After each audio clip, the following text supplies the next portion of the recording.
Alors aujourd'hui, on se retrouve sur une vidéo sur PureRAW 1.5 de la société DxO et on se retrouve juste après le générique. Bonjour à toutes et à tous, mon nom est Eddie Kinol. Si vous débarquez pour la première fois sur ma chaîne YouTube, je vous souhaite la bienvenue. Ici, on parle de post-production traditionnelle et créative sur les logiciels de post-production et bien évidemment, on parle de photographie en règle générale. Alors aujourd'hui, on se retrouve sur un petit épisode, une petite vidéo de DxO PureRAW, mais la version 1.5. Je vous avais fait il y a quelques temps déjà, dès la sortie de ce logiciel, un petit peu le débunkage de ce logiciel, hein, la version PureRAW 1.0. Et on avait vu un peu le principe, je vous avais même montré une petite étape, si mes souvenirs sont bons, avec une édition, avec une photo qui était sous-exposée, avec une dynamique assez significative, où l'on allait retrouver bien évidemment du bruit dans les ombres, puisque l'histogramme était complètement collé sur cette partie-là. Je vous mets la petite étiquette en haut à droite si vous voulez consulter cette chose-là. Mais là, ici, on est sur une version 1.5 qui était sortie il y a quelques temps. Je n'avais pas fait une update sur cette mise à jour-là. Elle présente quand même un petit intérêt, et on va le traiter juste ici. Je vais ici dans ajouter des photos. Je vais tout simplement chercher une photo bruitée. On va prendre celle-ci et on va cliquer sur optimiser des photos. Alors ce qui va changer par rapport à la version 1.0, c'est que là, bon, vous avez toujours la sélection de traitement du fichier RAW. Là ici en l'occurrence, on sélectionnera la version Deep Prime puisqu'il s'agit d'un fichier bruité. Mais il vous est possible de choisir la version Prime ou HQ, hein, haute qualité, sans aucun problème. Après, vous avez ici le temps d'optimisation estimé, c'est selon votre carte graphique, bien évidemment. Là, ici, elle est estimée à 16 secondes. La correction optique, et c'est là que ça va changer, vous avez la possibilité de décocher ces deux curseurs qui sont ici, par rapport à la version précédente de PureRAW. Là, ici, bien évidemment, si vous voulez laisser la netteté globale de l'objectif et la correction de la distorsion de l'objectif, pas de problème, vous pouvez le laisser par défaut. Mais si vous voulez enlever la netteté globale de l'objectif, vous pouvez l'enlever, cette netteté globale de l'objectif, ce qui vous permet d'avoir un fichier qui sera un petit peu moins accentué au niveau de sa netteté, et ça vous laissera champ libre pour post-traiter cette photo, bien sûr, dans votre logiciel de post-production préféré. Mais bon, là, par définition, je vais le laisser quand même par défaut comme ceci. Je vais le laisser faire. Mais c'est ça la petite nouveauté dans cette version 1.5, c'est que vous avez la possibilité de désengager ces deux options qui sont là, donc la netteté globale de l'objectif ou la correction de la distorsion de l'objectif, ou l'un des deux. Bon, vous voyez un peu le principe. On retrouve toujours le même format de sortie, c'est-à-dire soit en JPEG, ou en DNG, bien sûr. Il va sans dire que le format DNG, donc format RAW aussi également, est le plus avantageux pour pouvoir retraiter dans votre logiciel de post-production préféré, parce que bien évidemment ici, ce logiciel est fait pour cela.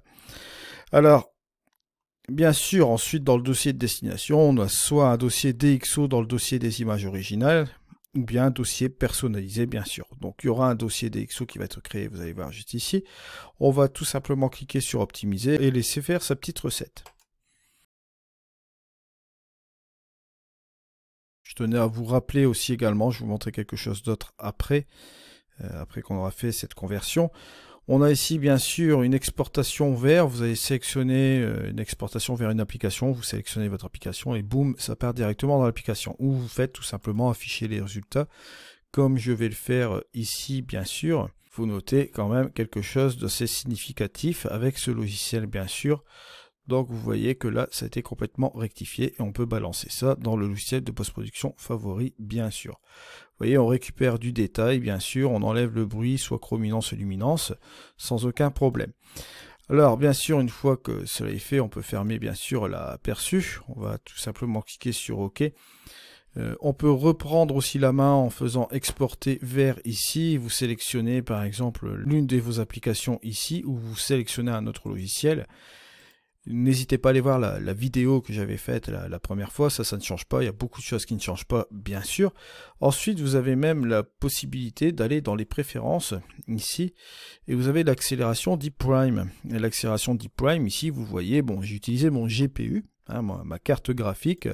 Il vous est possible de sélectionner le CPU uniquement, mais bon, ça forcément, je ne vous le conseille pas, parce que si vous utilisez simplement le CPU, ça va prendre vraiment beaucoup de temps. Donc, à savoir aussi qu'avec ce logiciel-là, il vous faut quand même une petite carte graphique qui vous permettra quand même de faire des choses assez intéressantes. Comme vous voyez ici, il s'agit d'une Radeon RX 580, donc il vous faut une moyenne de carte graphique assez raisonnable, une carte récente, on va dire, qui fera son travail bien sûr. Alors voilà tout ce que je peux vous dire sur ce logiciel de la version 1.5. Attention néanmoins, cette version de Puro 1.5 ne supporte pas les fichiers Xtrans. Si vous voulez bénéficier néanmoins de la version de DeepPrime pour vos fichiers Xtrans, je vous conseille d'aller voir DxO Photolab 5 qui maintenant prend les fichiers Xtrans bien sûr. Alors on m'a souvent demandé la différence entre DxO Puro et DxO Photolab 5. Vous allez retrouver le même moteur de débruitage de DeepPrime sur cette version de Puro et sur la version bien sûr de Photolab 5. Il faut savoir que ce logiciel ici, c'est une version automatisée de débruitage, ce qui va vous permettre de gagner du temps en implémentant tout simplement des fichiers directement dans votre logiciel qui est ici. On peut faire du batch aussi également, hein. On peut ajouter plusieurs images en même temps, plusieurs photos en même temps et laisser Puro traiter tout cela. Il est là pour cela bien sûr, qui fait appel un peu à l'intelligence artificielle avec ses algorithmes bien sûr de débruitage. Mais là vous n'êtes pas obligé de passer par Photolab 5 ou Photolab 4 pour ceux qui ont encore Photolab 4. Dans la version Photolab, je vous rappelle bien sûr, si vous n'avez pas vu mon épisode sur DeepPrime, je vous mets la petite étiquette en haut à droite, vous avez toujours la possibilité de gérer bien sûr le bruitage. C'est ça la petite différence. Là ici, vous pouvez décocher la distorsion, vous pouvez décocher la netteté, mais vous n'avez pas ma mise sur le module DeepPrime bien sûr, ou sur les autres modules. Tandis que dans Photolab, vous avez les différents curseurs. Mais bon, Puro fait déjà un bon travail et lui, il est destiné à vous sortir un DNG linéaire pour pouvoir le travailler dans un autre logiciel de post-prod.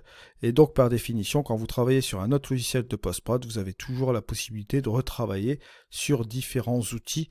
Donc, c'est ça l'intérêt de Puro. Ça vous dégage un petit peu du logiciel de post-prod complète de Photolab 5 ou Photolab 4 pour ceux qui ont encore la version de Photolab 4. Et bien sûr, ça vous permet de gagner du temps au niveau de vos fichiers pour pouvoir commencer avec un fichier propre, bien sûr. Même si vous n'avez pas de fichier bruité, vous pouvez toujours garder la version HQ, haute qualité, et bénéficier bien sûr de toutes les corrections optiques de chez DxO, bien sûr, comme le fait très bien aussi Photolab également.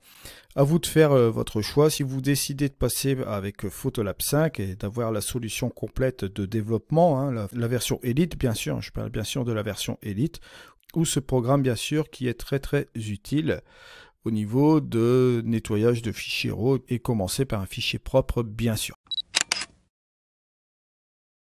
Je vous remercie de m'avoir suivi, on se retrouve dans une prochaine vidéo, c'était Eddy, allez au revoir.